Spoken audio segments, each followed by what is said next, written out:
Mikel Arteta explains how Arsenal can close gap on Big Six. Mikel Arteta is now in the midst of his third season at Arsenal. Granted, he did take over midway through 2019-20 following Unai Emery's sacking, but the Spaniard still only guided the Gunners to an 8th place finish that term.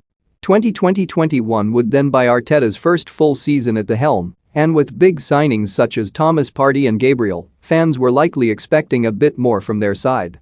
However, the North Londoners were once again forced to settle for 8th place last campaign. This summer has since once again seen Arsenal fairly active in the market, addressing some problem areas and adding youth to the side. But, though we are only 6 weeks into the season, Arsenal reclaiming a top 6 spot this term does already seem quite unlikely. Arsenal began 2021-22 by losing 3 in a row in the PL, and though their form has now picked up, can they really compete with the top 6 sides?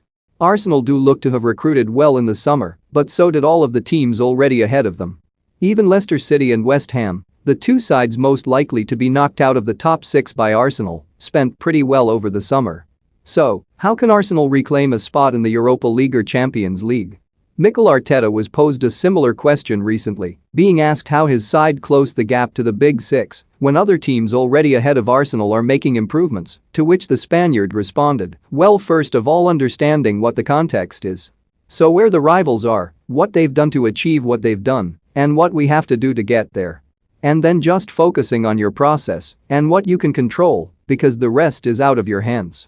But you have to be realistic that if the gap is this big, there are things that have to be there to reduce this gap. There is not any other possibility because we don't expect anybody to bring the level down. I think the opposite.